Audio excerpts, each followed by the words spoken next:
good morning. If you can hear the sound of my voice, would you please clap your hands?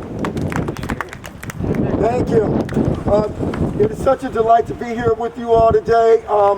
My name is Jeffrey Cohn, and I am going to be the moderator and facilitator for this meeting this morning, this town hall meeting, the annual University Park town hall meeting. So give yourselves a round of applause for being here this morning. It is a delight for me to be here. I was looking forward to this. I have been on this journey with the mayor for the last 15 months since he's been elected as the mayor, and working with this village in terms of moving towards a more positive vision of the future. And I'm just delighted because I've watched every step over those 15 months, because I am also the moderator of his Mayor's Corner TV show that he does on a monthly basis. And the thing about that TV show that we've been doing, saying what is going to be done in the future and coming back and saying what has been done. And that's one of the things that I can attest to over time, and a lot of people may not have the pleasure of actually seeing someone put words into motion and actually making something happen. So I'm here in the capacity of being a cheerleader for the village of University Park. So you're not going to hear me say anything negative about this village, because I'm a cheerleader for the South Suburban region. I've been living here for 26 years, and all of the leaders on this stage today, I've known them over time. And one thing that I do know is that each and every one of them love the Southland region. Do we not have a lot of positive things taking place in the Southland? If we do, we really do. And we are moving into a new future for this region. And so we all have to get on the train to move down that journey and make that happen. So anyhow, I am going to bring forth now Reverend Ebony Only, who's going to actually do the convocation. We do have a formal agenda that we're going to be using today. This is going to be fun, and I'm hoping that everyone will look at this as a fun opportunity. We have several leaders that are on the stage. I'm just going to mention their names, but they're also going to be coming before you today as well. Of course, we have the Mayor, Joseph Rudez, here that is going to be coming before you today. We have Clerk D. Jones that is here on the stage. We have Trustee Elizabeth Williams. All the trustees are here. Just raise your hand. We have Trustee Brooks that's on here as well. We have Trustee McMullen here. All right. We have Trustee Bodie. All right, Trustee Bodings is here. We have Trustee Jenkins Bell. We also have Trustee Franklin that's here with us. We have Village Manager Ernestine Beck-Fogel. She's here. She's running around here. Oh, she's standing. She said she wasn't coming on the stage. We also have, in terms of our elected officials, we have someone from U.S. Senator Dick Durbin's office, Yasmin Banco. She's here as well, Banco. We have also Congresswoman and one of my dear friends, Congresswoman Robin Kelly. She's here as well. We have State Senator Patrick Joyce is with us this morning as well. We have State Representative Anthony DeLucas here. He squeezed in down at the end. Thank you for that. And we also have State Representative Debbie Myers-Martin, who's here from the 38th District. We also have President Dr. Cheryl Green from the Governor State University here. Give her a round of applause, folks, because she's new here, and we got to bring her into the love here. We have Fire Chief Brian Shellos, who is here.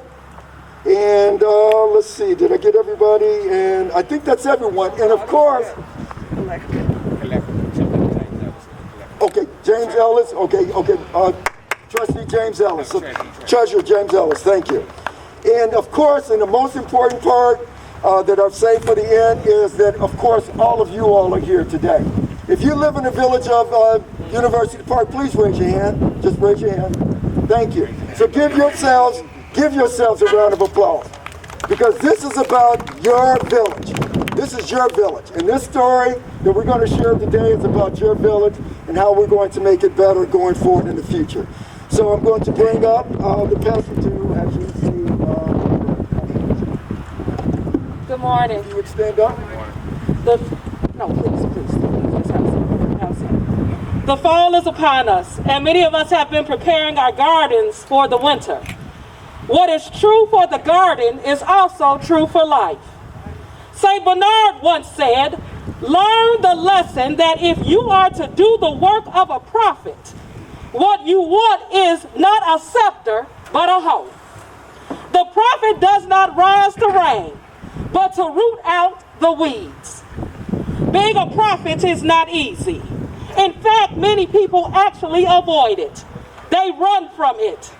The Old Testament is replete with stories of how God would call an individual to be a prophet, and they would say something akin to, can't you just find somebody else? Or in the case of Jeremiah, where he ran and he hid in a cave. The times we are living in, where we are fighting for clean water and equal justice, these times call upon us to all be prophets, to speak with a prophetic voice. The job of a prophet is not to tell people's fortune. It's not like being some kind of soothsayer or fortune teller, but to point to the truth. The role of the prophet is to act as a signpost for others. Now, I don't want you to turn a deaf ear this morning because I'm a woman pastor talking about prophets, because what I stopped by to share with you in University Park on this morning is that each one of us has within us a truth that needs to be told. It may not be a truth that is announced with words, but announced by the way that we live our lives. Each one of us has a responsibility to point to the truth that will lead to a more just, a more compassionate, and a more inclusive community. A community that calls out injustice, that comes to the aid of our neighbor and ensures not just that we are diverse and inclusive, but that breaks down isolation so all of our neighbors know that they belong here in University Park. The ability to act as a prophet takes courage. The more we do it together, the easier the task may become.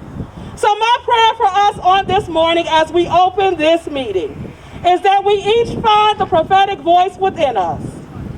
Let us pray. Great creator and sustainer of all things, we come to you in the midst of troubling times in our lives, in our community, and in our nation. We lift up our eyes believing that you are the source of strength, and we believe, God, that our help comes from you.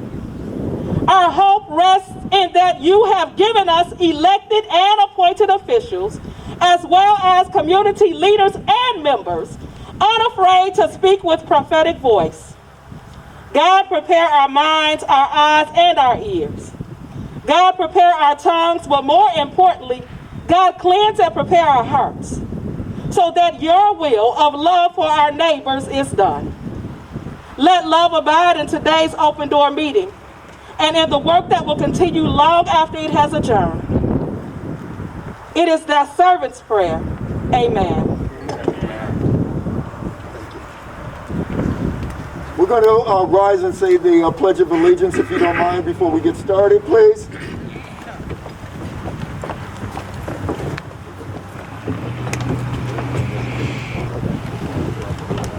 I pledge allegiance to the flag of the United States of America and to the republic for which it stands, one nation, under God, indivisible, with liberty and justice for all. All righty, we're going to bring Mayor Joseph Rudez forward to do the opening remarks. Mayor Rudez. Thank you, Jeffrey. Good morning. Thank you, Reverend Ebony Only, and welcome everyone to our town hall meeting and State of the Village address. I'd like to thank the residents and everyone here for attending and for caring enough to come out on a Saturday morning and giving your time to stay informed on local government. I believe local government works best when we work together to solve our problems and make this a better community to live, work, and raise our families. So thank you for coming out. I'd like to recognize our village officials and the dignitaries joining us here today. Clerk D. Jones from the village of University Park. I know this is redundant, but Trustee Elizabeth Williams, Trustee Theophilus Brooks, Trustee Curtis McMullen II, Trustee Shirley A. Bowden, Trustee Sonia Jenkins Bell, Trustee Donzel Franklin, Treasurer James Ellis, and our village manager, Ernestine Beck Fulgham. United States Senator Durbin's office, Yasmin, Congresswoman Robin L. Kelly, Senator Patrick Joyce, State Representative Anthony DeLuca, and State Representative Debbie Myers Marchand, 38th District. Please give them a big round of applause. Before we continue with this morning's agenda, I'd like us all to reflect on the social unrest gripping our country as we as a nation struggle for a more equitable future for all of our people. Let our reflection include dignity and justice for the memory and families of George Floyd, Breonna Taylor, and so many other Americans of color who have suffered unjustly, but not in vain. Please join me in bowing your heads for a moment of silence to honor them and pray for God's grace to heal and unify our nation.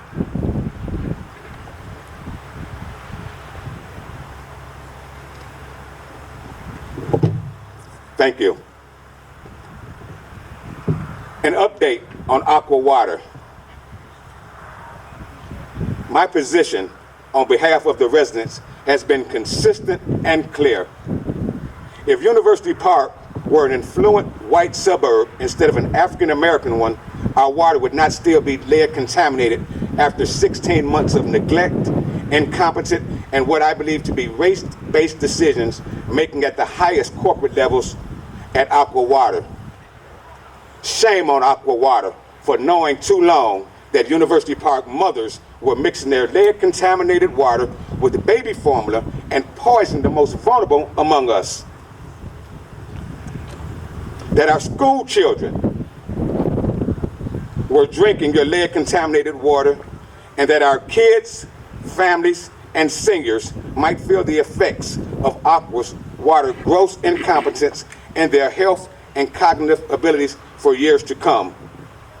University Park supports the Attorney General's lawsuit against Aqua Water, and I'm looking forward to seeing the subpoenaed Aqua internal reports on the negative health effects caused by lead-laced water.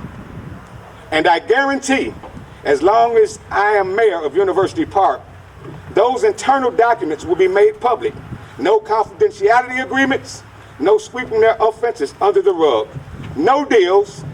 Aqua Water is going to pay for what they've done. And on that, you have my word. To you, Aqua Water CEO Craig Blanchett, clean and safe drinking water isn't reserved for the affluent communities you and your board of directors may call home, but it is afforded to African American communities as well, particularly when this community pays your hefty water rates. I would suggest you waste no more time and spend whatever dollars is necessary to timely correct this gross violation of your company's public trust as a necessary utility provider. When that's done, this is what we want. Pipe replacement, an endowment fund, so that endowment fund, in case the effects of lead might not be present here in these young people, we don't know what will happen down the line, so you owe that to us. Hydrant flushing, monthly water reports, pool sponsorship for our kids. And then, Mr. Blanchett, I guarantee you we're going to talk about reparations for the many families your company has injured. I'm doing my job, now it's time for you to do yours. Thank you. I'd like to introduce our Congresswoman Robin Kelly to say a few words, followed by Senator Patrick Joyce. Now you have to go off the stage. Thank you.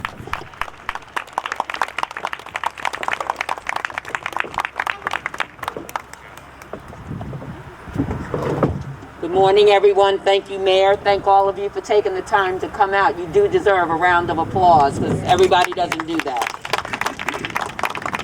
I just got home from D.C. last night, and we are still fighting to get the HEROES Act passed. We're making some changes to see if we can get some of the Republicans, mainly Mitch McConnell, to approve that bill. In that bill is more money for testing, contact tracing, more money for treatment, money for our essential workers, money for each family. You know how you received a check for $1,200 before? We want to repeat that again, putting in more money for small businesses.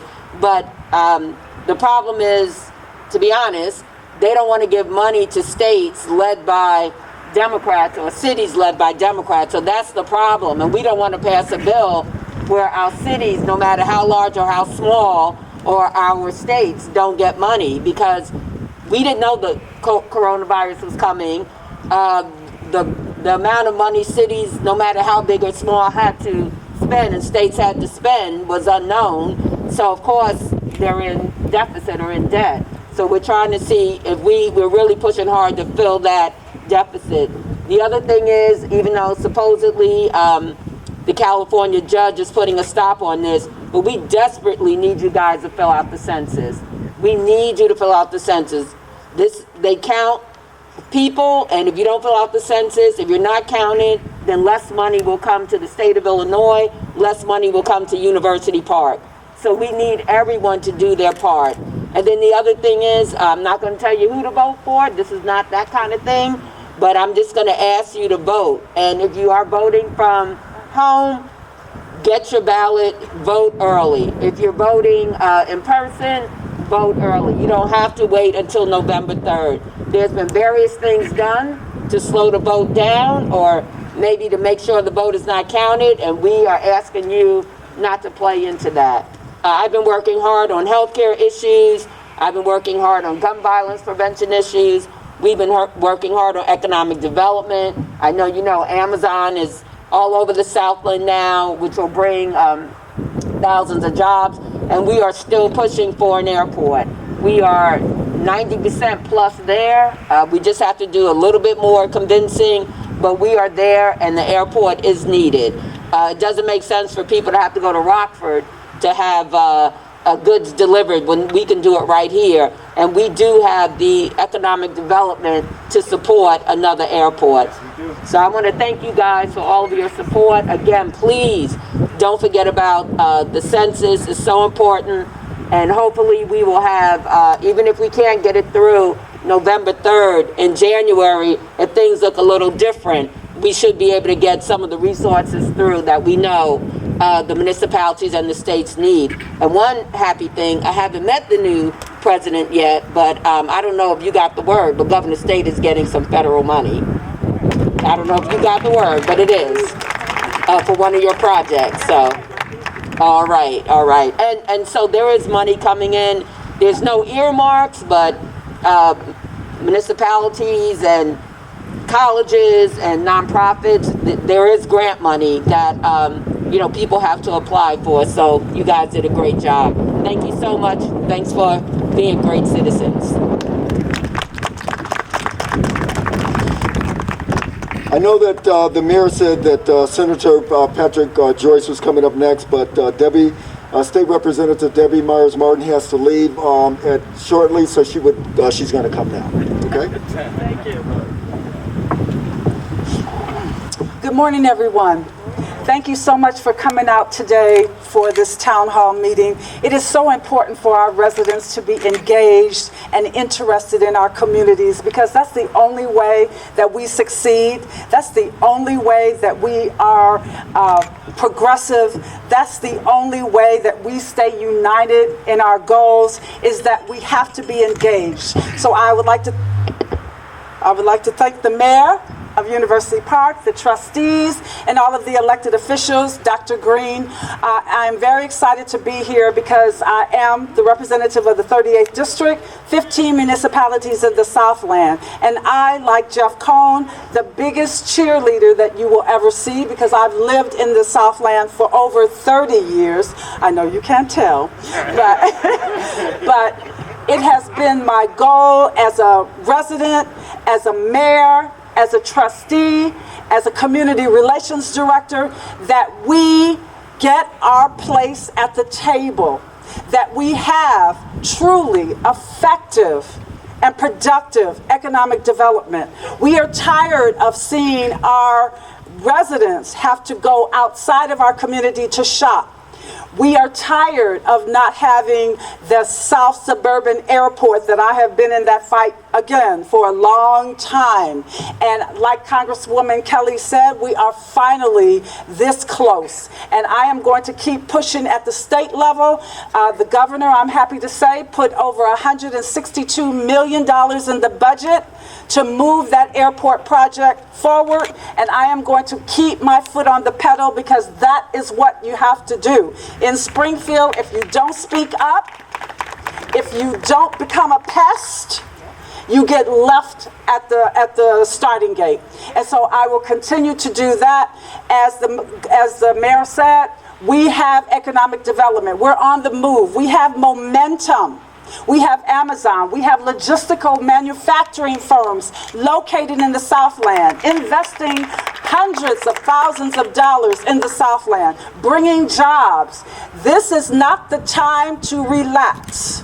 This is not the time to stop this momentum. So we all have to speak as a voice. I welcome you. Come to Springfield. Advocate for your communities. I welcome you. We look forward to you coming down and speaking up, letting the governor know that we need this airport, letting the governor know that we need effective economic development. So I welcome you.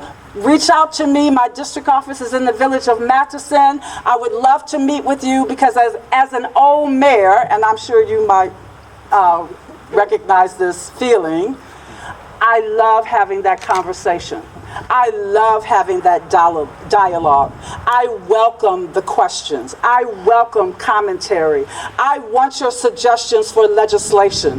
Over 90% of legislation that's filed in Springfield comes from people who live in the district. I welcome those recommendations, that conversation, that dialogue, and I thank you again for being engaged, for being here in this weather to support your village of University Parks. And let us not forget the jewel of University Park, Governor State University. So I certainly welcome Dr. Green. Thank you very much.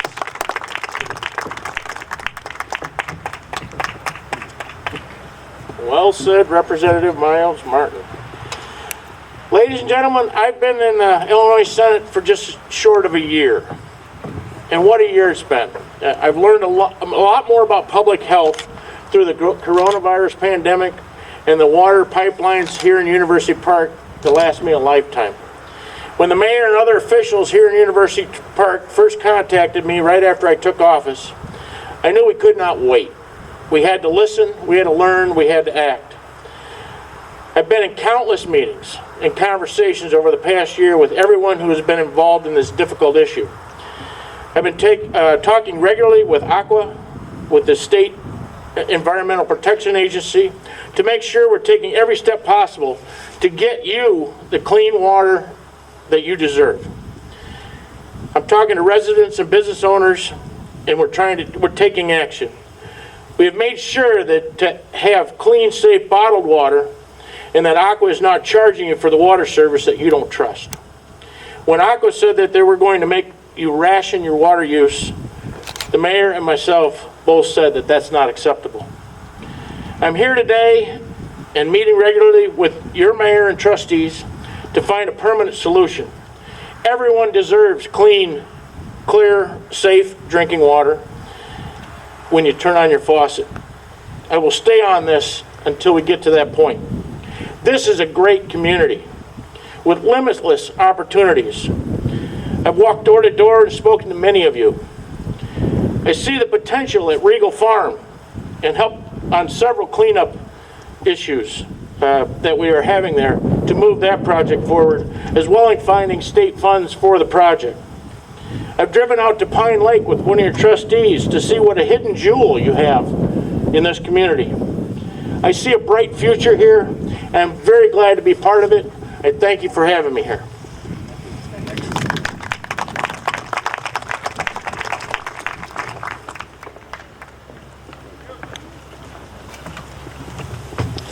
Hi folks, Anthony DeLuca, State Rep of the 80th District. Welcome to the 80th District.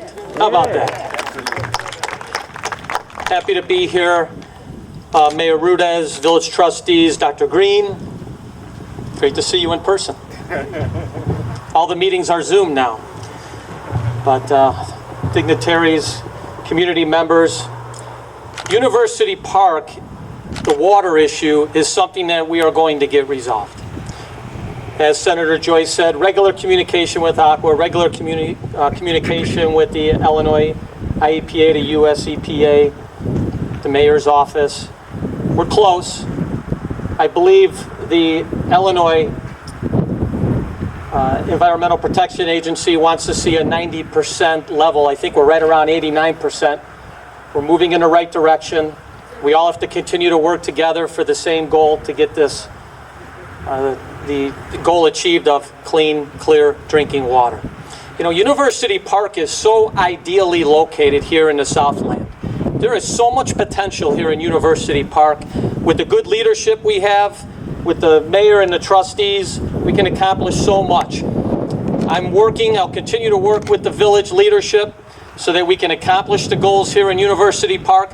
I also know some of the local issues too from going door to door. I know you need some streets resurfaced. I know you need some trees trimmed. I'm aware of those issues as well. And I have been able to allocate for my office in this upcoming capital bill some dollars for University Park that will be forthcoming that could potentially be used for some of those projects. That's not my choice. That's the village's choice, how those dollars are used. But my office, my district office is right over here in Chicago Heights. That's where I live. Always feel free to contact my office if we can be of assistance. Of course, I have an open door and I'm in regular communication with the village and anything that I can do to assist. So thank you and good luck with everything.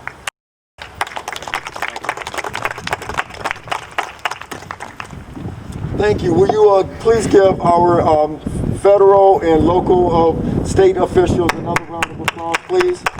Thank you for coming out this morning. Before we bring up Dr. Cheryl Green, I just wanted to let you all know inside of your red bags, each of you all should have an index card inside of your bag. And how we're going to do question and answers today is that you're going to have an opportunity to write down your question on the index card. And my handsome son here, Joshua Cone, is going to come and collect those index cards from you. And then that's how we're going to process the Q&A towards the end of the town hall meeting this morning. So I would like to bring forth now Dr. Cheryl Green. As we all know, she's the president of the Jewel here in the great village of University Park, Governor State University. Dr. Green, would you please come up, give her a round of applause. Good morning, everybody. And a special hello to my GSU alums out here on the stage and in the audience. I want to start by thanking Congresswoman Kelly and all of the elected officials, the senators and the representatives and the community leaders who have supported Governor State University. We will continue to need that support because there is much work to do. I am new to Governor State University, but I am not new to the state of Illinois. I am not new to solving problems. I am not new to working with the community to make a difference. Governor State University is positioned to be a partner with this community. Governor State University is positioned to make a definite impact in the academic, economic, social, and political life of this community. I have a vision for Governor State University. And let me just say, my presence at Governor State University, it's been a long time coming. Yes, it is. But I am here, and I get to work. And I want to see things improve for the benefit of my campus community and this community. Let me start with my vision, and I will be very brief because you know people in this field can talk a long time. I want to highlight the academic distinctiveness of the university. We have tremendous resources, tremendous assets, and therefore tremendous potential and opportunity. I want to grow our economic resources, and I can do that with the support of the community and the elected public officials. We have to advocate for our university. In case you don't know, I found out recently that the early history of Governor State University, back in 1969, our flag was black and white. It was black and white because it served as a beacon, and it had a mission to bring together those ethnic groups. And we still, according to today, have that work to get done. I want to thank Mayor Rudez for inviting me today, and I want him to know, and I want the members of his community to know that the future of GSU is intimately tied to the future of the Southland. The work that I need to do at Governor State University is tied to the work that needs to be done in the Southland community. I have aspirations to expand our footprint at Governor State, regionally, nationally, and internationally. We need your support at Governor State University. The universities are undergoing a major disruption due to the pandemic. We need your support in the form of students. When I saw the gift bag, I was hoping the gift bag had an application to the university. But without the application, please go to govstate.edu/admissions, because I will always represent my university. But we need your support in the form of students, in the form of community partnerships, in the form of funding for public policy and economic resources coming from Springfield. Together, we can solve the problems of this community. Together, we can create a new trajectory for the Southland. Together we can, and together we must. Thank you.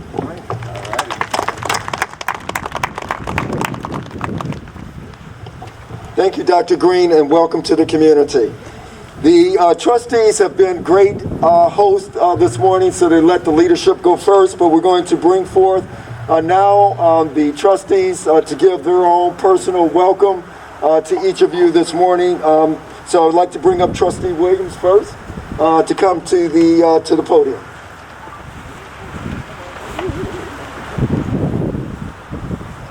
I want to say hello to everybody. Glad to see everybody here. I am your trustee in University Park, one of them.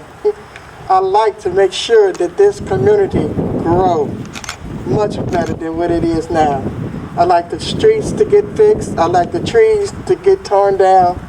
I like Cityscape. It's taking all of our property down.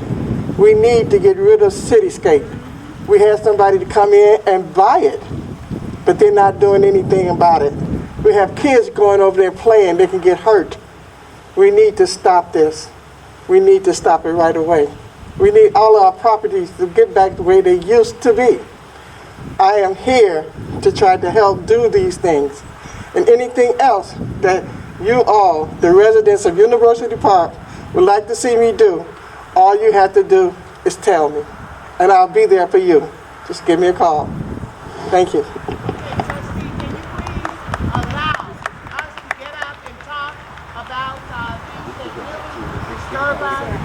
Because here's what's happening. We hear what you're saying, but you're not hearing what we're saying. And that's not acceptable. So we are going to have a Q&A portion of this. We really are. So if you inside your, I haven't seen many of you are going to grab your index cards, but we have to have some order in terms of. So Trustee Brooks, will you please come up, please, and give you a welcome.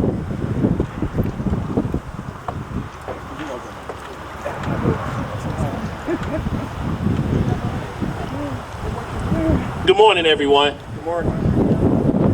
I'll promise to stay out of trouble, Mayor. Mr. Cohen. I would like to say welcome, everyone. If you asked me 3.5 years ago when I came in as a freshman trustee that I'll be standing up here talking about all the things that we have done and gone through a crisis. I wouldn't believe it. But I would say 3.5 years ago, I had much more hair, and the hair on my face was less gray. But since then, I would say that we have gone through one of the greatest economic crises that this village has ever faced. And when I took office, I would say that about the second meeting, we were in here till midnight. But I would say that this village has survived.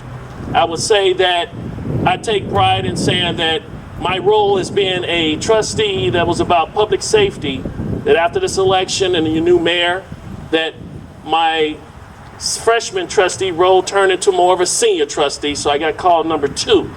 So now my focus, I went towards financing, and it went towards dealing with Aqua water. So I let you all know that every Thursday, I am on the phone with the mayor and the village manager as we talk with the Attorney General's office in relations to Aqua water. I can assure you that the mayor, myself, and the village manager, every week, we are arguing and we're fighting for you, the people. I was just as surprised as you were to find out that we have lead in our water. And if you was there at the meeting, when we had a town hall for Aqua water, my biggest question was, how does the water come from the Kankakee, past the 3-4 towns, and you get here to University Park, and now we have lead? Explain that to me. And you didn't get an answer. That's one problem I have with it. When it comes to the finances, ladies and gentlemen, I can assure you that if we keep the course that we are standing on, that Village of University Park will be in a better position in 2-3 years. As you know, I'm a fighter of that, and that indeed I will continue to do as long as I am your trustee for the Village of University Park. I just ask any of you, please, as we go through this crisis, that we stick together as a family. I know University Park. I will get the rolling. The mayor will hit this gavel in about a minute. But I will tell you, ladies and gentlemen, I take this very seriously. We are far from being out of a crisis. We got to deal with COVID. We have to deal with Aqua water. We have to deal with our finances. But what I will promise you, as long as any life in me and you keep me here, I will make sure that I will assist every board member and this mayor in making sure that this village go back where it should be when I first came here in 1989. Thank you and God bless you. Trustee McMullen, the second, please.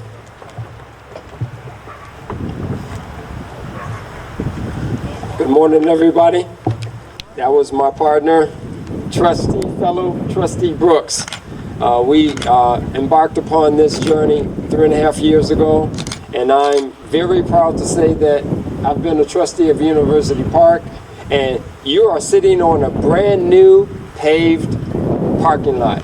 This is something that was done recently. It's something that we needed for a while. It's something that we all championed for a long while. But guess what? The COVID is here. What do we do about it? The water crisis is here. What do we do about it? The finance problem is here. What do we do about it? We're gonna put on our big underwear and pull them up and do what we have to do. And we have no complaints, but we have to do, and we have to monitor everything, and we will get it done, regardless of the troubles that we're going through right now. We're going to get it done. Don't worry. Don't worry. Don't worry. This is University Park. Thank you. All right. God bless you. Thank you. Trustee Bowden, please.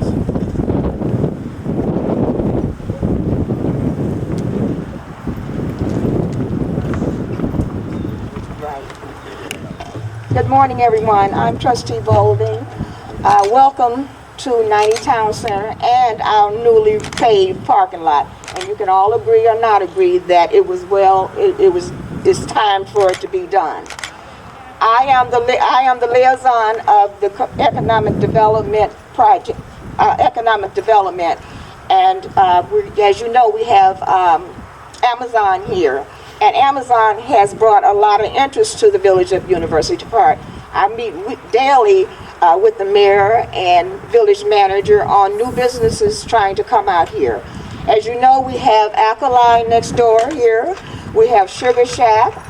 We have the dental place here that's expanded. And we have 2 other businesses that are slated to come in. And at that point, we will be at 70% of capacity here in the village. I also want to say that I am proud to be your trustee. I'm here to serve you. This is your village. You can always call me. Ms. Millie, she calls me. She gets through now to me. So we welcome you. And again, don't forget to vote and to do your census. Thank you, and have an enjoyable day. Thank you. Thank you, trustee. All right, we're going to have now Trustee Jenkins Bell come before you, please.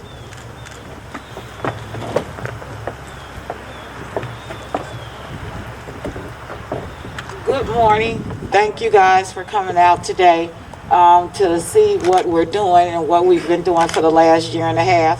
When I was elected, I'll say maybe 30 days in, and we were hit with the Aqua water crisis.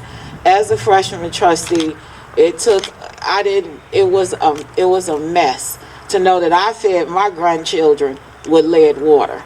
I'm still on a do not disturb list. And I am not pleased with Aqua Water Company at all and what they've done for this community. So I stand here today and pledge everything that I can do for you guys, I will do, and I have been doing. During that time, we moved on to the pandemic. When the pandemic came, I decided that I was gonna feed the children through it all, and that's what I did. Regal Farm is one of my babies. People know that Regal Farm is my baby, and I'm gonna birth it, and I'm gonna see it walk all the way through to opening again, and children running through it, and baseballs going, and families having reunions and all of that. I sponsored 2 cleanups there. I've sponsored pop-ups at Thornwood House, so I am working. Even if you don't see me working, I rarely sleep, maybe 5 hours a day, and I'm always dealing with village business. But my message today is to Aqua Water Company. Aqua, I want you to understand that you will not get away with this. We will stand strong, and not just stand strong, but stand strong together. A house divided within itself will never stand. So what we have to do is stand in solidarity to let Aqua know that they are not going to do this to this community and no one else after we finish with them. So I want to let you know that I'm doing the best that I can, and I will continuously do so. And you guys have my email, you have my phone number, it rings constantly. Keep calling, because I hear you, and I want to give you what you need and what you are expecting of us as trustees. Thank you, and have a good day. And finally, we're going to bring up Trustee Franklin to wrap up for the trustees. Good morning. I'd like to thank everyone for coming out to our town hall meeting this morning. These are the type of events that is much needed in our community, especially because communication and transparency has been something that has plagued our community for years. So these type of events, along with our village newsletter, communications on our village website, putting signs up in the village, our village Facebook site, YouTube, and Channel 4, the other ways that we're trying to make sure that we're addressing the fact that communication and transparency is the key. And as far as the water crisis, it saddens me to think that 15 months later we're still fighting this uphill battle with Aqua, Illinois. Essentially, they used University Park as an experiment that went dramatically wrong because they didn't follow the proper protocols and procedures that they should have followed. And just like the Tuskegee experiment in 1932, because it involves a community of black people, it's not a priority. I'm willing to take a step farther and say, If the animals at Brookfield Zoo were exposed to levels of lead that some of our village residents have been exposed to, there would be more of an urgency.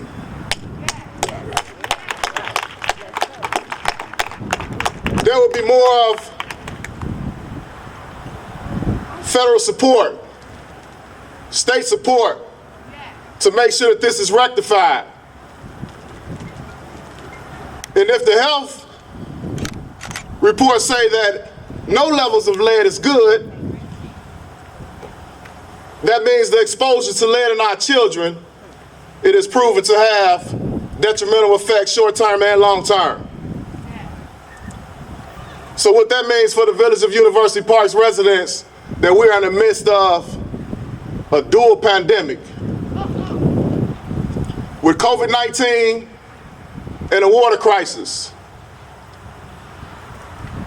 In the midst of a crisis, there's always a silver lining. So what better opportunity for our community to come together as one and rebuke this demonic spirit that breeds hate and division. I truly believe in the old saying, together we stand and divided we fall. Yes. Therefore, we have a decision to make as a community to either stand or to fall. Thank you.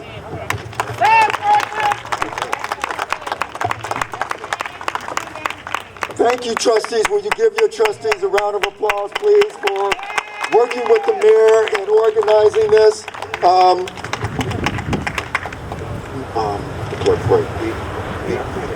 So I would like to just give them an applause, because in governance, it's not easy.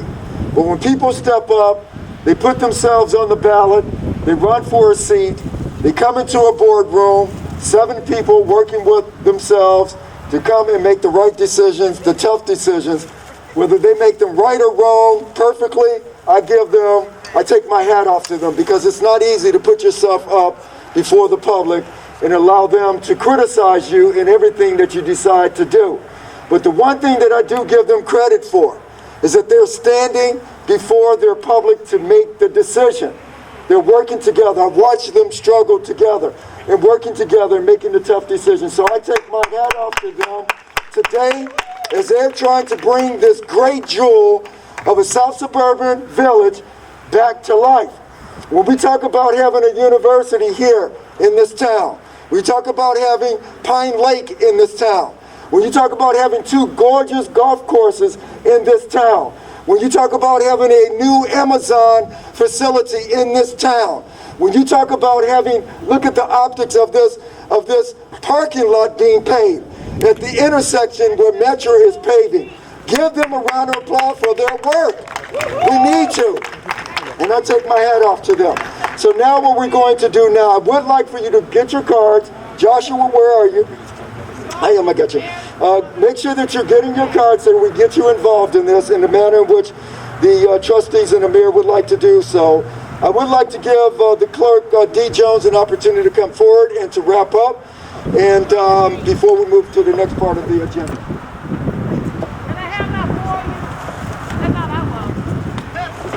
Good morning, University Park. So good to see you. It's been a long time since we've been able to be in the room or together. I am Dee Jones. I am your village clerk, but most importantly, I am a resident of University Park. More than 45 years I have lived in this community, from Park Forest South to University Park. Moved out here in 1972. So I have seen a lot of changes over more than 45 years. I have, but would never have imagined what we are going through today. First, the water crisis. And I stand here because I am one of the homes that had the highest level of water that triggered the do not consume. And as we stand here today, I still can't drink the water. So I want to say to all of you, the things I have learned, I have lived, I have experienced, I know that if we do what, and my board can identify this, I call it the 3 C's. We communicate, we collaborate, we compromise, but above all, we stand for what we believe. We stand for what is right. We have to come together as a people who want to move ahead. I hear people say we want to go back to where we used to be. No, we don't. We know where we've come from. We have no idea where we're going. But I know this community, standing strong, we've always been able to hew a stone of hope out of a mountain of despair. We're not in despair. Right now, we're just being challenged. As your clerk, in my 5th consecutive term, I say to you, my commitment to you has not diminished. I am still committed to serve all of you with the same impartiality, neutrality, and service to all, no matter what your affiliation is, what your challenges are. What I say to you, the pandemic, believe it or not, made us change not only the way we think, but the way we do business. I have said I am available to you. My phone number is 708-473-6201. I am always available. I hear you. I hear you with your FOIAs. We respond to your FOIAs. Unfortunately, we do not and cannot give you what does not exist. So as your clerk, you can trust me as you have for more than 30 years. I have not changed. Times have changed. The records, everybody gets the same response to the same question. If it does not exist for one, it does not exist for any. When we talk about FOIAs, because I do hear you. Thanks to a committed deputy clerk, I could not stand here without recognizing her. Deputy Clerk Jasilia Kelly, thank you for all of your service. And before I end, what I really want to say, we hear your voice here. Your vote is your voice. I challenge you to take it to the polls. November 3rd is one of the most critical days in our lifetime.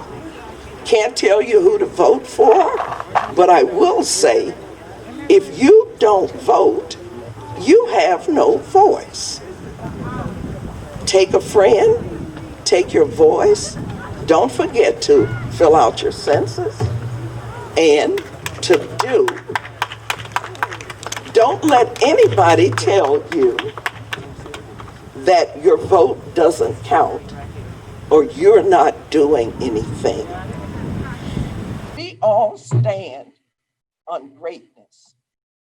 I can truly say I stand on the shoulders of the Shirley Chisholms, the Carol Mosley Bronze, our deceased Irma Berry.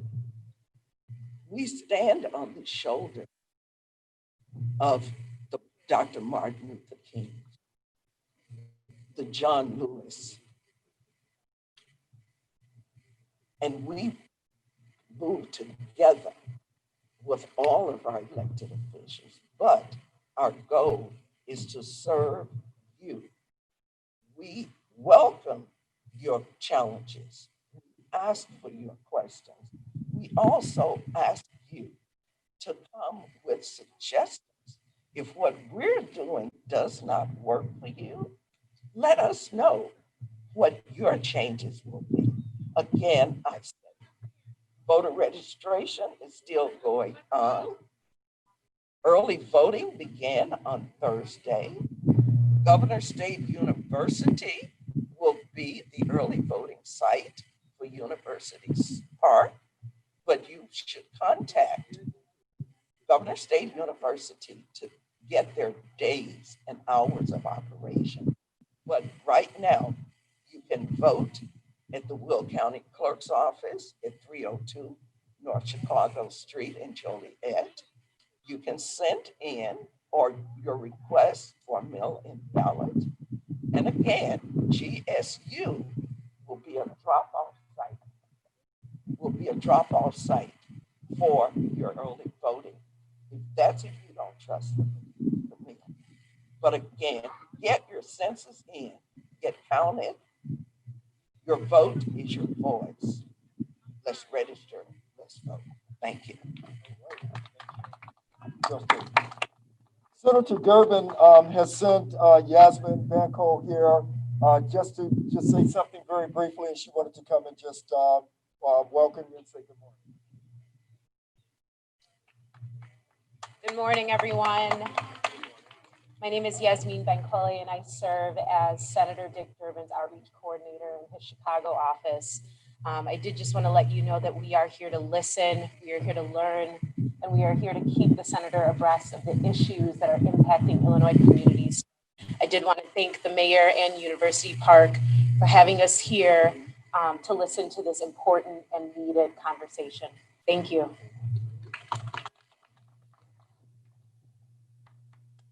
So we're going to keep going, and we're going to get through the agenda so that we can get to the Q&A.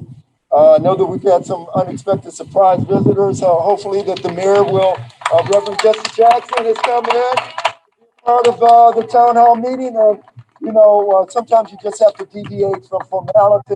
So thank you very much, Reverend Jackson, for being here. And I'm sure the mayor will bring you forward momentarily. Right, I will. Okay. So what I'd like to do now is bring Chief Brian Chelios forward to give a brief COVID-19 update. Would you please give the chief a round of applause, please? Thank you.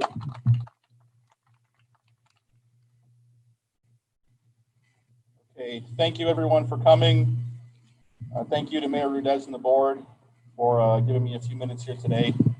And thank you to our local, county, state, federal representatives and everything they're doing to fight for funding and support for first responders out there. We really appreciate it. In terms of coronavirus, the fire department is essentially the village's lead agency when it comes to handling this pandemic. The firefighters, of course, they respond to EMS calls for people that are sick and need to be treated and transported. My deputy chief works primarily with our EMS coordinator to make sure that we are following all of the latest CDC guidelines out there to keep us and all of you as safe as possible. And as far as myself as chief, I spend the most of my time working with county and state officials to make sure that our officials here at University Park have the most current data and the best information for when they have to make those tough decisions to keep the community safe here. As terms of status of COVID in the village, as of September 24th, we've had a total of 200 confirmed cases out of a total of 2,101 tests performed. Of the total cases right now, we're tracking roughly about 40 cases that we are still considering active, with the last new case reported to us back on September 21st. And as of September 18th, all of the enhanced mitigations that were in place for Will and Kankakee counties have been rolled back, and Will County is now back into the regular requirements of phase 4 reopening. There are concerns among many of you out there about COVID-19 being around still with the approaching flu season, mainly because COVID and the flu have many of the same signs and symptoms. So it's very important to get tested if you feel sick with no other reason why, or no other explanation. The nice thing is that all of the prevention measures we've been asking everyone to do over these last few months to protect yourself from COVID can also be used to protect yourselves from the flu as well. So please wear the mask, please wash your hands, and please stay home if you are sick. In terms of information out there, there's probably more misinformation than there is information these days. So your best sources are going to come from your local sources, your Will County Health Department and the Illinois Department of Public Health. It is recommended to follow their pages and their platforms on Facebook, Instagram, and Twitter, to name a few. They keep the most accurate and the timeliest information on those sites, especially when it comes time to find testing site locations and any other information you may need about schools, about youth sports, and other matters that relate to COVID. That's all I have on coronavirus. I just want to give a quick reminder that October is right around the corner, which is typically our fire prevention month. So please, when you change your clocks, change your batteries and your smoke alarms, okay? Thank you. Thank you, Chief Chilios, and thank you all very much. As we continue, we're going to now bring forward to you Ontario Group. They're the engineering companies designing and engineering many of your projects. And so I'm going to bring forth Randall Berthoud to give you a quick update on your village projects. Randall?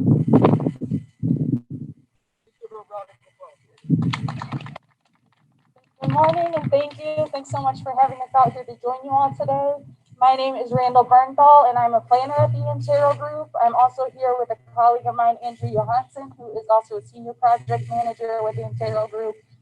Some of you may all be a little bit more familiar with Curtis Whittock as well, who's the senior project manager for a lot of our University Park projects.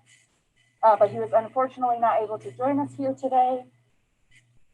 We've been working very closely with the village over the last year as the village engineers and planners, and have quite a few projects that we've been working under the direction of the mayor and village manager on this last year.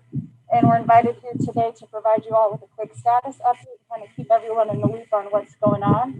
There are quite a few things moving and it's hard to keep up with everything, but the first of this is it's been mentioned a few times today. It's probably one of the largest and hardest to miss, but the Amazon facility at the corner of Stager and Central.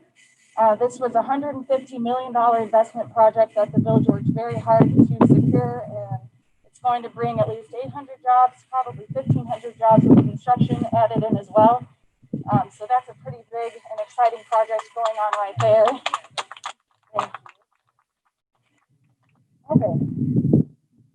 And it was actually just announced yesterday. It was great news to wake up to, but the Cook County announced that Invest in Cook funding has been awarded for Stager Road. So that way we can take a look and make sure that this road will support the extra freight activity and kind of create more of a barrier to protect some of the residential areas that are over there. So we haven't gotten a notice to proceed on that yet, but they did announce that publicly yesterday. So that's exciting as well. The One Village strategic plan also called the community vision plan. I see a lot of very familiar faces from some of those workshops, but that'll kind of summarize the past 8 months worth of community engagement that we've been doing. Even despite the COVID-19 pandemic, we were able to get over 300 survey responses. So thank you to everyone who participated in that. The draft plan is currently under review and should be made available for public comment within the next couple weeks. So I definitely encourage you to take a look at that, provide us your feedback. It is intended to provide a shared vision, a collaborative shared vision of the future of University Park.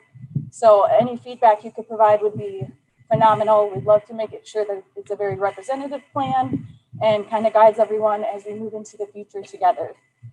Then that also kind of builds into the One Village Capital Improvement Plan. This will take the community vision plan, strategic plan to the next step.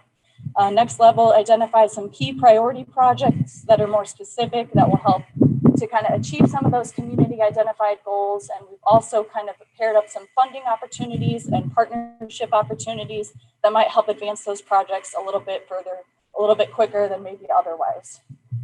And then we've got the University Parkway Railroad Crossing project. If you haven't been driving over the metro tracks over there, that project was actually pretty uniquely funded through a few different funding sources, and construction on that should be complete by November. So we're trying to fast track that as much as possible. That's not the best crossing to go over. If you haven't yet, I would try to maybe avoid it until we can get that fixed, but it is definitely fast tracked, moving as quickly as possible to get that taken care of.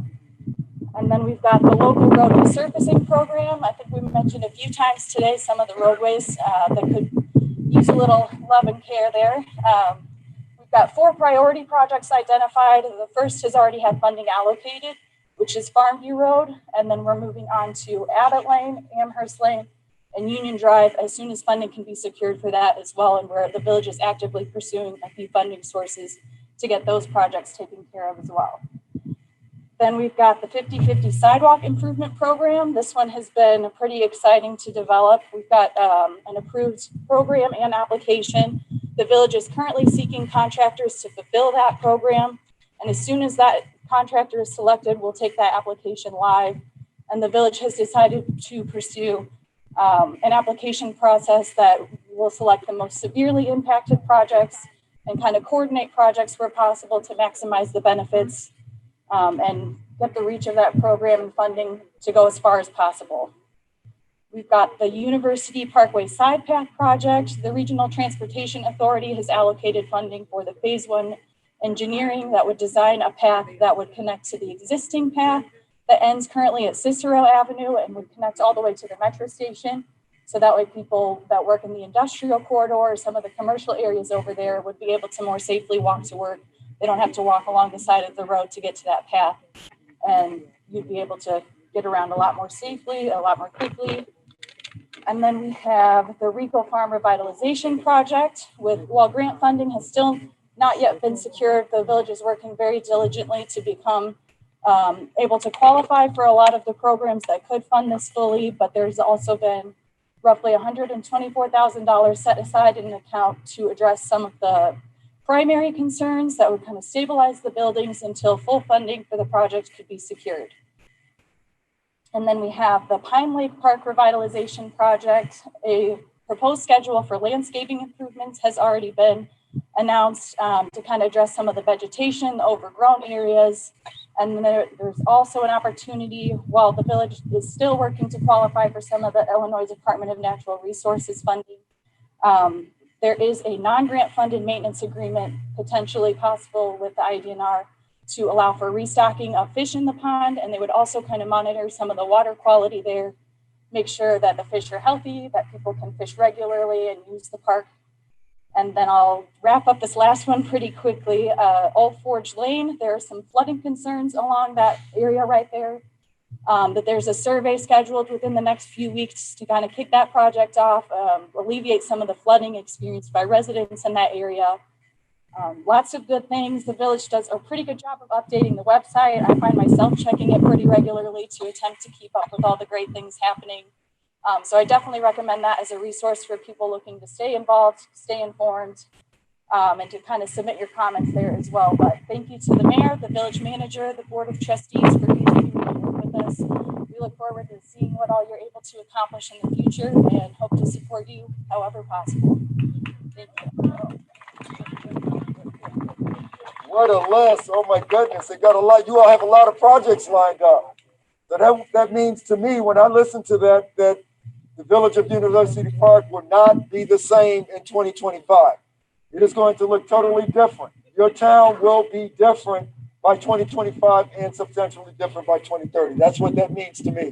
So I take my hat off to your leadership for even having the vision to put those projects. But as I mentioned, the mayor has a special supporter here today that came to support him in his town hall meeting, and he's given me permission to deviate from the agenda. And it gives me a great pleasure and great honor to bring forth to you Reverend Jesse Jackson, who you all know that he's been in many fights over his legacy this year of what he's been doing. But would you please stand up, everyone, please, and just give this fearless leader and fighter a round of applause. Good morning, everybody. Like you, today I came really to visit the man that doesn't have to pass me today. Someone seems to be making this appeal about dirty water. You know, if your neighbor's house is on fire, you don't need an invitation to come put out the fire. Because you care, because it's important. It's very different season for us as Americans. Fires in California, flooding in the South, Code 19, Code 1619, injustice in Louisville, good water in you play by the rules. You have an education. Homeowners, property owners, and yet you still cannot get these drinkable water. Something about that's not right. Am I right about that? I also say to you today that follow up, do not give up. Don't let anybody break your spirit. It's a man of suffering breeds character. Character breeds faith. In the end, it's increasing suffering. Increasing suffering. Everybody's suffering. Breeds character. Character breeds faith. In the end, faith will not disappoint. Will prevail. Not give up hope. We'll have clean water. We'll have bad taxes. We'll vote. This land is our land. Me to you. May God bless you.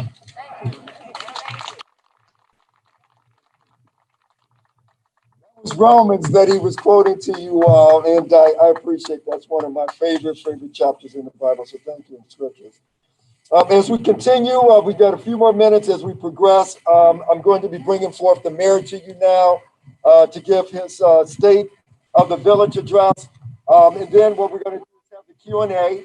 And this is a little bit of an agenda in orderly fashion in which we're going to do this. So I have your questions and I've grouped them. And we're going to bring forth and have many of those questions answered today. So we're going to bring forth Mayor Joseph Rudez to give the state of the Village of University Park address. Would you please give him another round of applause, please?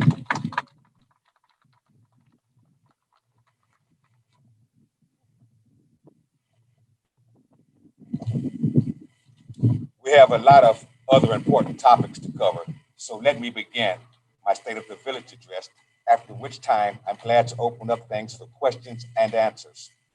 This address should take about 12 minutes, so I thank you in advance for your patience.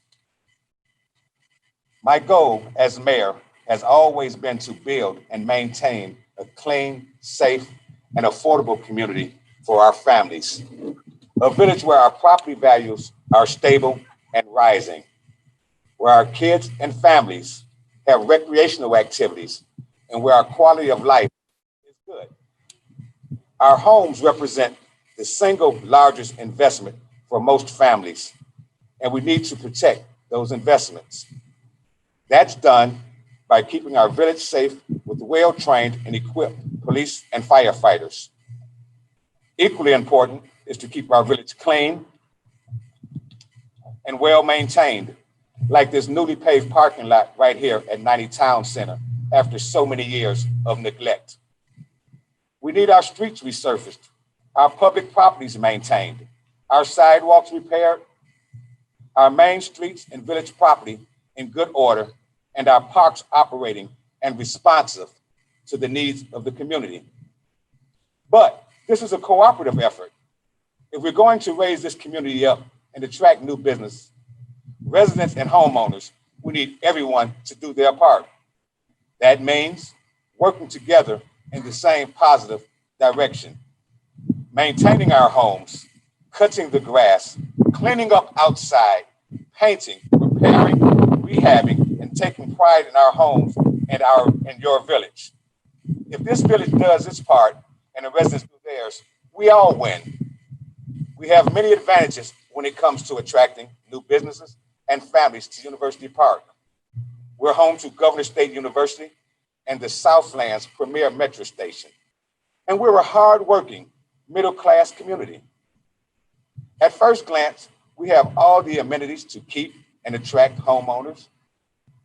This is key to keeping property values stable and rising.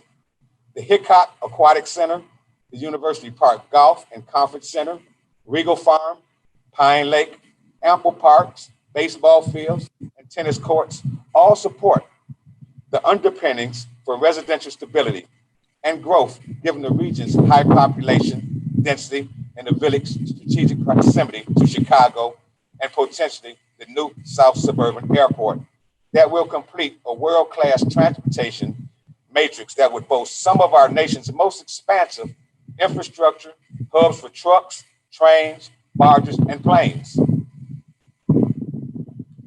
But it's apparent that for many years before I took the office, Village failed to maintain our pool and parks or even to resurface streets, fill potholes, or cut down dead trees from the parkways. Our pool and Regal Farm were closed, and our neighborhood streets were left to deteriorate for many years. To make matters worse, the village's previous administration allowed millions in public funds to go unaccounted for and failed to complete the past 5 years of annual state required audits. These failures have been devastating because with missing public funds and no audits being completed, my administration was unable to borrow money from banks or even issue municipal bonds to fund these vital improvements. The good news is we're finally getting back on track.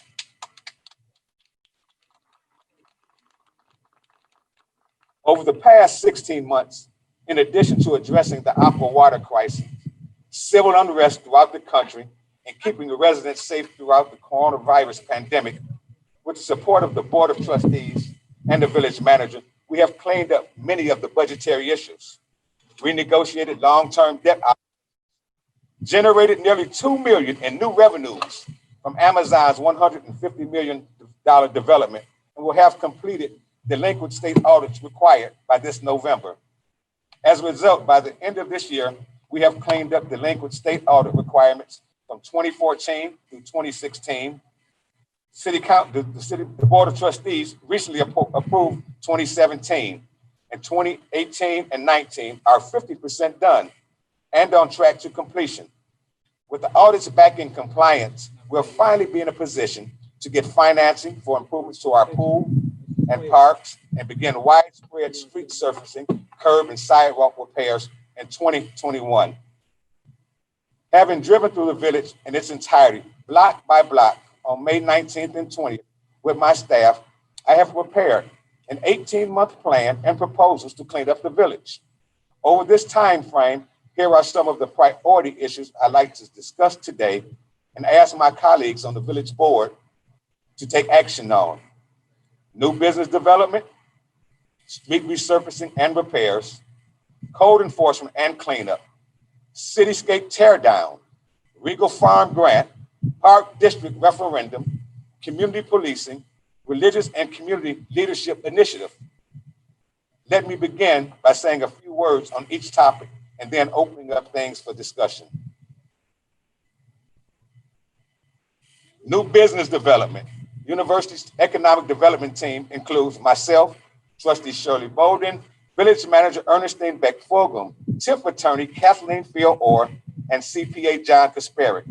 Our team's focus so far has been getting the village-owned town center occupied and our industrial park on the west side of town off I-57 developed. I'm glad to report that we've had success in both over the past 16 months. The town center, which housed the former grocery store cooperative, is now 70% occupied with tenants paying rent. The village trustees recently approved Alvacar Alkaline Water Company as a tenant at the former grocery store. Alvacar agreed to fully rehab the inside of the 34,000 square foot site at its own expense to operate wholesale retail alkaline water distribution center. The town center also hosts the new Sugar Shack restaurant, the newly expanded dental laboratory, and soon welcome New Cuts Barbershop, BH Smooth Light CBD, and a couple other stores the city council still has to get approved. With the newly renovated town center as the center focus of our town, it will provide service to our residents and thousands of students at Governor State University. The Village Industrial Park and Cicero corridor is our priority for prime development, and we've had great success so far. The village's new $150 million Amazon facility under construction has already generated $1 million in village revenue through impact fees, and an additional $952,000 in village revenue through permit fees. When businesses like Amazon generate millions in revenue, they expand our property tax base. That means homeowners pay less property taxes because we're expanding revenues through new commercial development. That's the real objective, keeping residential property taxes down while still providing quality village services. To advance this goal, I'd like the village trustees to discuss creating marketing materials, a social media presence, and advertising for the industrial park and the town center's continued development. Make marketing materials and advertising with focus on economic development incentives, availability of land, rental space, and the village active TIF districts. This small investment in advertising could potentially net millions in new revenues. Street resurfacing and repairs. Last year, the village completed resurfacing of all of University Parkway. Walking paths were laid next to University Parkway, and the village will begin resurfacing Farmview this fall, and reconstruction of the railroad crossing on the University Parkway to clean up the roadway for residents after more than 10 years of deterioration. But years of financial crisis and deferred maintenance under the past administration still need to be addressed. If we're going to keep our homes stable and rising and attract new residents, we need to get our streets and sidewalks in good order. I'll ask the village trustees to fund an aggressive resurfacing program to start by spring of 2021. Until then, the village manager and I directed Public Works to get potholes repaired, dead trees in the parkway cut down, streets swept, old street signs replaced, and the litter on the main streets and village properties cleaned up ASAP. To get the job done, we've already this year ordered 2 new lawnmowers, a boom truck to replace street lights and cut down dead trees from parkways, and a new dump truck to deliver better services to the residents. The Sidewalk Repair program is already underway. The village is going out for bid for qualified concrete contractors for the state-funded 50/50 Sidewalk Repair program. The village received funds from the Illinois Motor Fuel Tax Fund to support the program. The village will pay half the residents' cost for sidewalk replacement. Interested residents can call village manager Ernestine Beck-Fogum at 708-534-6451. Code enforcement and cleanup. I've assessed the condition of the village streets, sidewalks, parkways, public properties, and boarded up vacant properties. It's important the village employees have clear direction from the village manager on what the trustees and I expect from them. And we need the residents to support and participation in this widespread cleanup effort, especially when it comes to keeping their own properties well maintained. We're asking the residents to help us move this village forward by taking care of their own properties. And if we're going to succeed in collectively lifting up our village, I'd like the trustees to discuss the possibility of expanding code enforcement services within the University Park Fire Department. Many of the boarded up and abandoned homes are already being rehabbed, but there are more that need to be done. I'd like to see fines levied on these eyesores with liens placed on the absentee owners to move them along. We will discuss boarded up and abandoned properties to either be repaired or torn down over a set period of time, and how to best guide homeowners, cooperatives, and rental complexes on village code requirements from lawn maintenance and landscaping to external repair structures. The codes have been on the books for a long time, but not aggressively enforced. I like to publish the codes and enforce them so people know the rules and everyone is treated fairly. If we all work together, University Park can see a rise in home values and become a destination for families looking to relocate to the Southland. Cityscape tear down.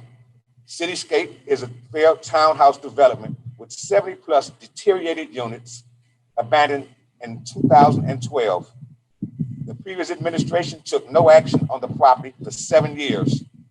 On July 13th, the village attorney and I toured the abandoned Cityscape property to put together a plan to tear down and clean up the blighted property. In August, I met with the property owner and advised that the property needs to be cleaned up immediately.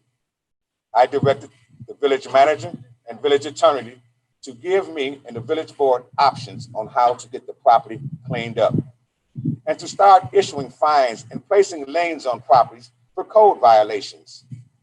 In all, if property owners don't give the village a real and immediate plan, I'll ask the village trustees to condemn the vacant structures, tear them down, and place a lien on the entire property to recover village costs.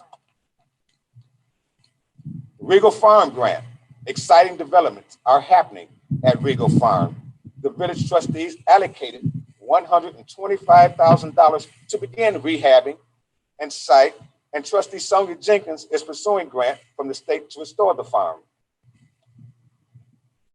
The village board funded the seed money to start rehabbing the new barn built in 2005 and the farmhouses. Trustees will consider an indoor basketball court for kids, restoring the bathrooms, commercial kitchen, and a main room for a community center with a computer learning center and classrooms. Potential state grant funds could be used to rehab the main barn built in 1908 as a museum and a community center for banquets and events for residents. The state grant also would fund restoration of the tennis courts and baseball fields. Trustees also are considering a pavilion, a petting zoo, a playground, and a walking park around the farm property. Park District Referendum. The Hickok Aquatic Center, Regal Farm, and the Parks Department were shuttered and defunded 5 years ago under the previous administration because of financial constraints. I've asked the village manager, the finance department, and the village attorney for a plan to get the village parks and programs operational again. One option was to create an independently elected park district with its own park commissioner and budget like most other Illinois cities and villages. If there's a consensus of reports of support from the residents and trustees, I'll ask the village trustees to place a referendum on the April 2021 ballot for the voters to decide. Community policing. The University Park has had success in expanding its police department and directing a new positive approach to policing and public safety. The village trustees and I hired 3 new police officers, purchased 4 new squad cars, which are on the way, that are expected to be deployed this year, and supported an historic leadership change by appointing Police Chief Deborah Wilson to lead the department. Chief Wilson is the first female African-American police chief in the village's history, and we're all very proud of her.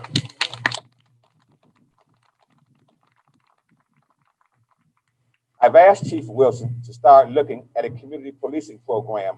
Community policing is a proactive rather than a reactive approach to law enforcement.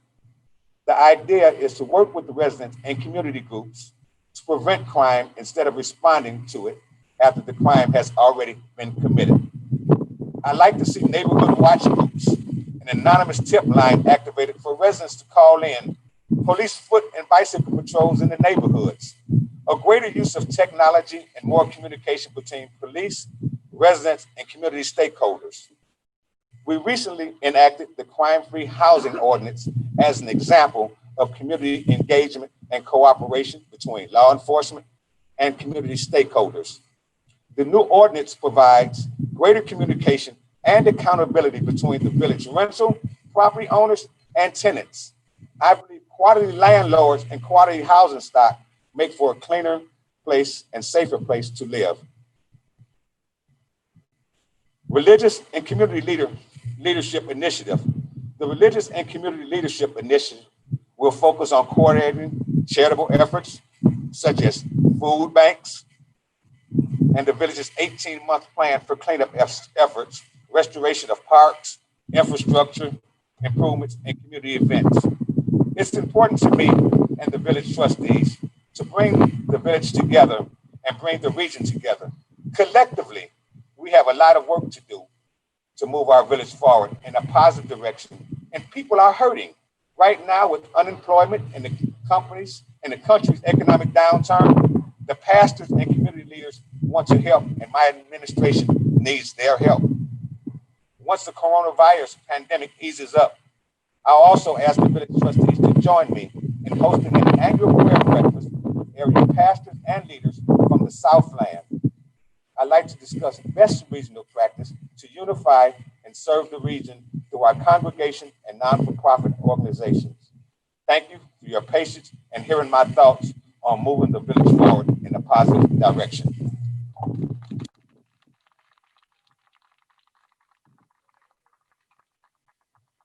Thank you, Mayor. Thank you for that update and village report. And we're wrapping up the program and agenda for today. And as we promised, we're going to entertain your questions, and I do have your questions.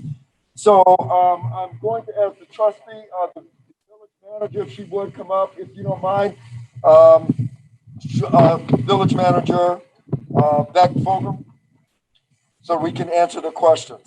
The water pickup time should change to accommodate the people that work the day shifts. You wouldn't mind just addressing that? The water pickup time changes as per Aqua. Even though we have conversations, we, meaning trustee Brooks and the mayor, have them every Thursday, they option to change accordingly. So to get your specific and best information, we suggest you give Aqua a call.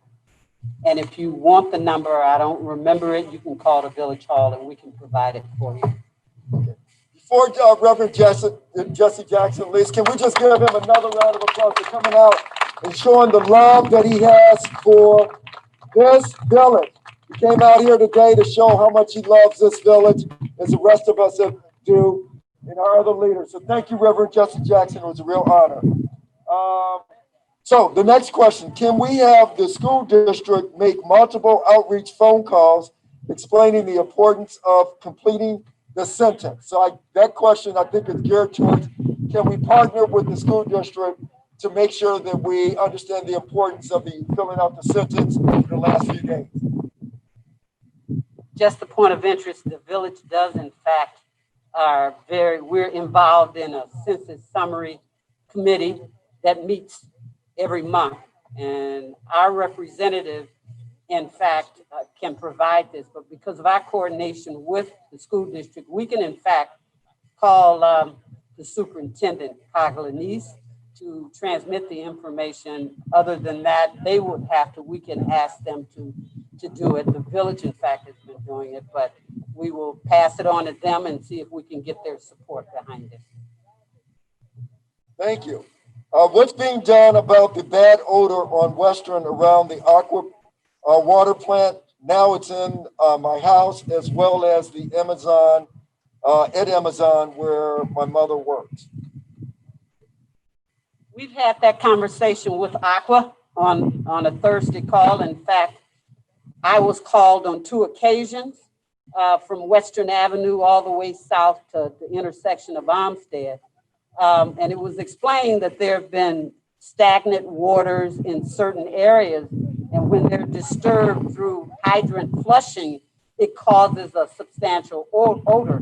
So what the village is trying to do is to get a comprehensive hydrant flushing program for them in order to let the citizens know in what locations and prepare the proper barricade. So we've been trying to deal with this for about 6 weeks or so, but we're on that. So we're going to try to move forward on it. As a 40-year resident, can you project when and how long will some of the changes start? I think we heard some of them, but I'll let you hear from the village manager.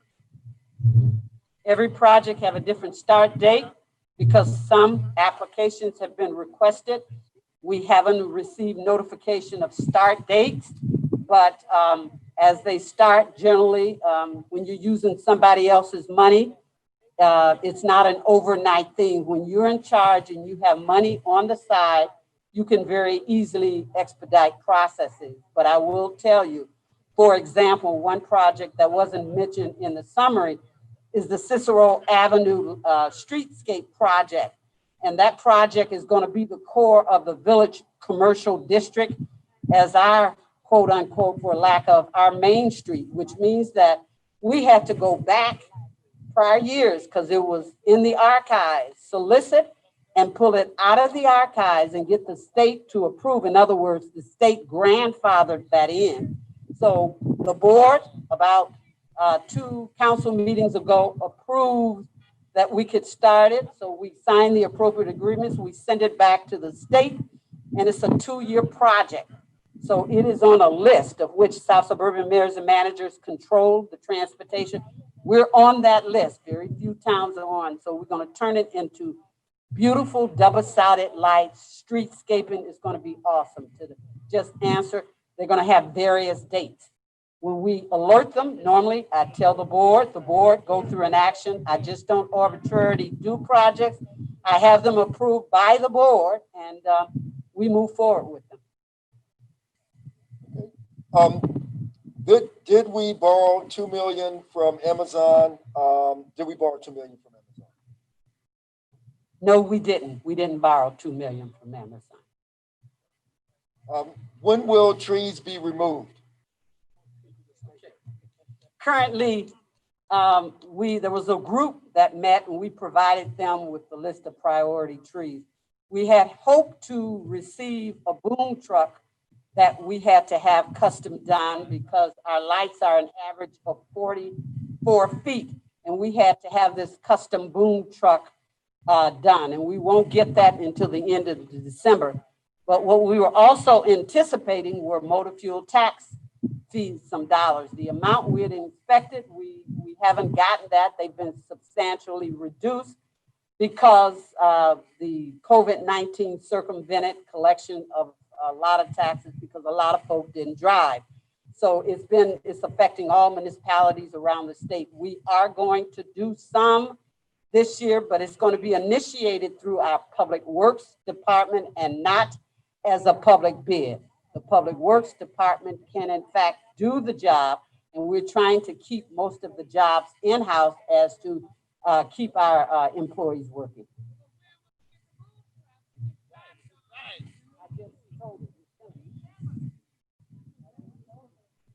Oh, I think December. When will the village hire a finance and HR director? And what are the results of the audit report?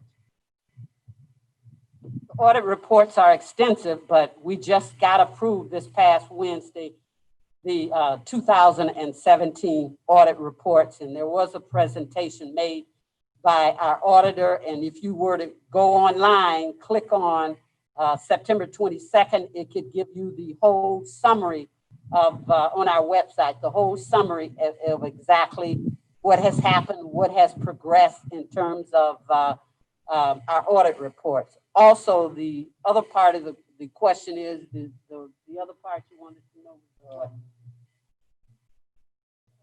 HR. Oh, it's been on the budget before. It has to be approved by the board. And I can't answer that question when. So, we can't do but what the board approved. And the monies are lacking. So the question becomes a priority. Police, fire, public works, or do you put a finance director on? Right now, based on what we have done and what's happening, I would consider police, fire, and public works as priority, even though the audits up to 17 has been completed, and we're looking at October, November to bring us current. So that means we would have done 6 audits in less than 8 months.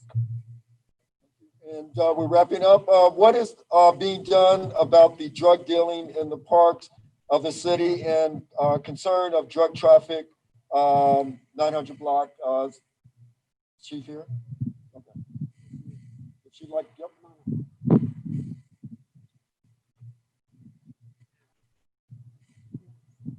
We're almost done. You guys have been very patient. We're going to end exactly at 12 o'clock. All right, we only have a couple more questions.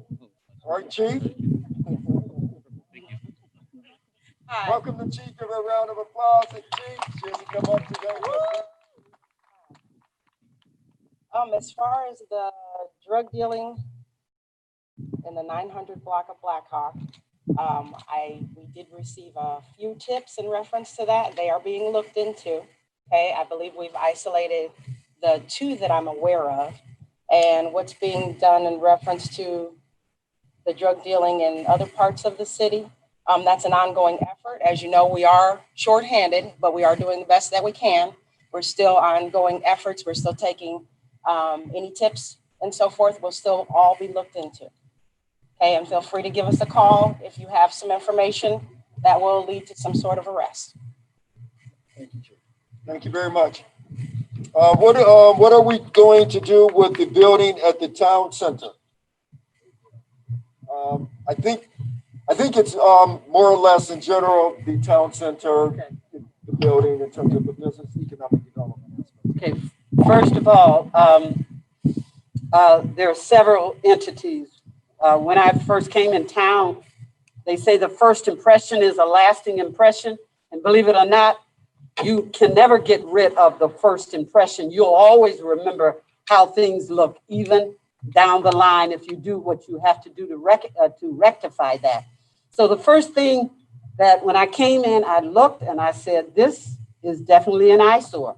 And if it's supposed to be the hub of the community, there needs to be some changes. So the first thing we did had begun to change the window settings. So if you notice, all the window settings have the appropriately changed with the exception of the ones that are pending occupancy. We have 2 additionals that will change the look of that. Ultimately, the facade, the fascia, the soffit, and the roof has got to be completed, but it takes money. It takes money. This town has been in a deficit, and whether citizens are aware of it or not, it's been in a deficit. So we're having to look at remuneration in terms of paybacks, cutbacks, and every kind of setbacks. So what we're going to have to do is realize what may be considered priority of a few, you have to look at the majority as it relates to the finances. These are going to bring some money in. What we're trying to do now is look at economic development dollars to complete the facade and the roof. As you see, we've started paving out here. These dollars did not come from general fund, contrary to comments. They did not come from general funds, which means they didn't come from the residential taxes. These were not general fund dollars. But the need of this and others saying this is a priority. So what we're trying to do is we're trying to, in effect, do this. Because when you begin to make it look presentable, people are going to begin to come to you. And this building over here is a section of this building. There is a alkaline water development tenant in here. And what they have decided to do is, whoever got it on don't want to hear me, but believe me, I can talk louder. Okay, I just want to say that this building here is an eyesore, and it has not been occupied for quite some time. So what, we got an occupant in there that's doing the total inside, that's not charging the village $1 to do. They're doing it out of their own pockets. The only thing we're responsible for is the roof. They did mold remediation, which no one could get in there. If you had any kind of respiratory problem, we guarantee not to go in. But I've seen the start of it. In terms of now, it's beautiful. And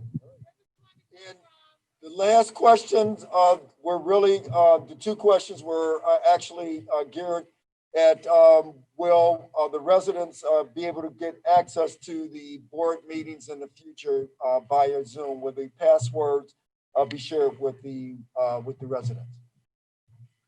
Yes, they are. In fact, we were trying to have it done by the meeting on the 22nd, and we couldn't get the provisional apparatus, but it's going to be a website base that will allow us to publish the passwords and whatever, and citizens. There are going to be some rules and regulations, but you'll be able to experience it live just like we. So it won't be cut or edited. You're going to get it as it is. So we're working on that now. Ms. Neva, our communications, whatever, but staff is on the case. The staff is on the case with this, and believe me, she's been working on it. And in a minute, hopefully by the next meeting, the COW meeting, you'll have it in place. So that was all of the questions that we got. We're just about at 12 o'clock. Oh, which one was it? I did the pickup. Let's see, district. What else? Look at your phone. Look at your phone. 1 second. Give me a second on the Aqua question. That odor. Oh, I am being charged? Okay. I am being charged a large sum each month from Aqua Water. However, my neighbors on the other side of me are not being charged for water.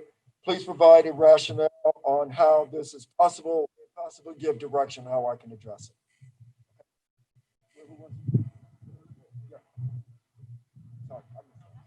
Okay. Okay.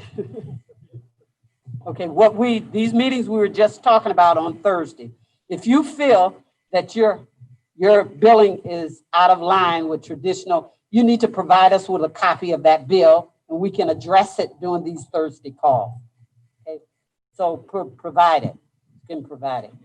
Okay.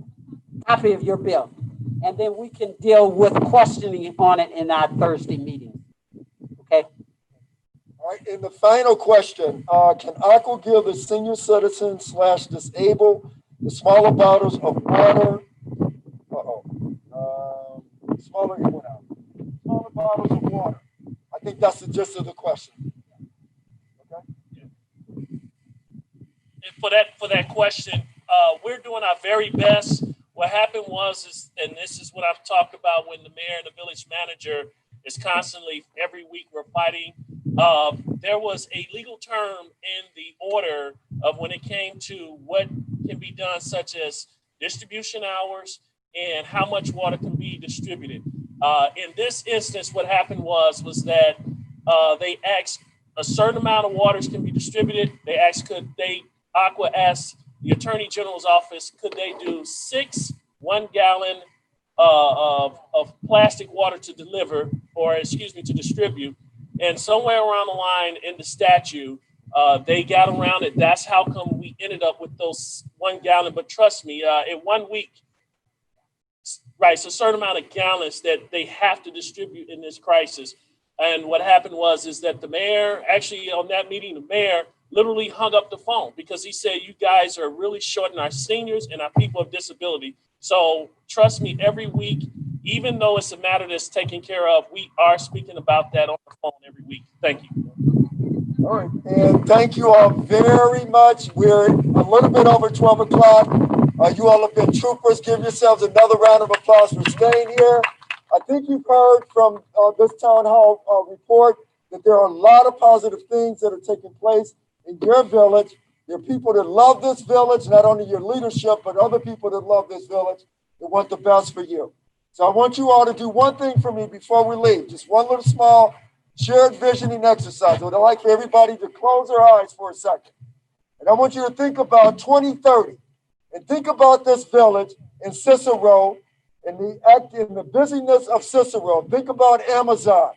Think about the university, the Governor State University having students that are coming and living in the village of University Park and going to school there. This is going to be a complete new place. Think about the swimming pool being reopened. Think about Pine Lake being revitalized. That is your town, that is your village in 2030. Open your eyes and give yourselves a round of applause. Amir, would you have anything to close out for me? Thank you very much for everyone for coming out. It is very important that we continue to have communication with our residents. We're operating every single day in an aggressive manner to move our community forward. Sometimes you might not understand the process, but trust the process is working. Thank you for coming out. Stay safe and enjoy your weekend.